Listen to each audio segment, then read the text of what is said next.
Assalamu alaikum students. Today the new topic is data organization and data analysis. तो ये आपको समझाएंगे data organisation क्या है, डेटा एनालिसिस क्या है.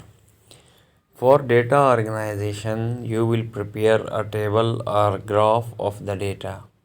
यानी आपके पास जो मालूमात हैं, जो इन्फॉर्मेशन है, उसको या आप टेबल की फॉर्म में बनाएं या ग्राफ की फॉर्म में, तो वो डेटा ऑर्गेनाइजेशन है.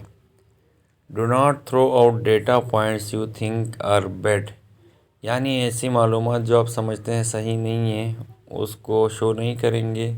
और they do not support your predictions, या जो आपने पेशन गोई की है उसको जो सपोर्ट वो उसमें नहीं लिखे जाते. Some of the most incredible discoveries in science were made. कुछ ऐसी डिस्कवरीज की गई हैं because the data look wrong, क्योंकि उसमें ऐसा लगता था कि ये जो मालूमात हैं गलत हैं. Once you have recorded data you may need to perform mathematical analysis. याद रखिए, एक बार आपने चलें डेटा ऑर्गेनाइज किया, सेकंड थिंग जो आपको चाहिए वो एनालिसिस चाहिए, जो आप मैथमेटिकली करेंगे, न्यूमेरिक्स की या नंबर्स के फॉर्म में देंगे टू सपोर्ट. या तो आप उस अपने यानी जो डेटा है उसको सपोर्ट करेंगे, और रिफ्यूज़ यूर हाइपोथेसिस, यानी जो आपने स्टेटमेंट दी है, जो इंटेलिजेंट गेस जिसे हमने कहा था in the form of statement, उसी हाइपोथेसिस को आप सपोर्ट करोगे या रिफ्यूज़, उसके लिए आप मैथमेटिकल एक्सप्लेनेशन देंगे. तो ये यहाँ पे आप देख सकते हैं. In data analysis statistical methods ratio and proportion are applied. याद रखिएगा, कभी भी जो स्टैटिस्टिकल मेथड्स में डेटा एनालिसिस रेशो की फॉर्म में की जाती है, प्रोपोर्शन की. रेशो याद रखिएगा कंपैरिजन होता है टू वैल्यूज़ का.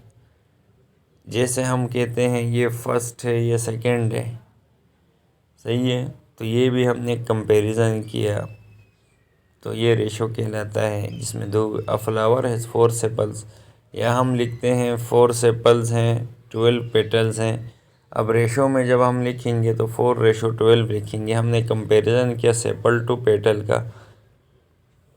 फिर उसके बाद this ratio expressed in equivalent fraction 1.3. जैसे 4 1 ज़ा 4, ये 4:12 था ना, तो 4 1 ज़ा 4:3, ये भी हम कह सकते हैं, और इसको इक्विवेलेंट कहते हैं. 4.12 4:12 या 1:3 बात एक ही है, तो ये इक्विवेलेंट फ्रैक्शन कहलाता है.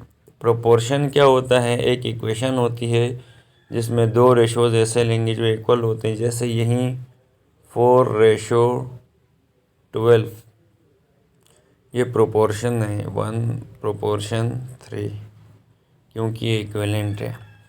तो अब देखें यहाँ पर जो आपको बार चार्ट दिया गया है, इसमें बच्चे मलेरिया से होने वाली जो बीमारियाँ 2016 और 17 में हुई उनका ये ग्राफ दिया गया है, ये आप देख सकते हैं, जो डेटा ऑर्गेनाइजेशन है. दूसरा है ये चार्ट है, इसमें कुछ इन्फेक्शियस डिजीज़ दिखाई गई हैं कि मलेरिया से कितने अफेक्टेड हुए हैं.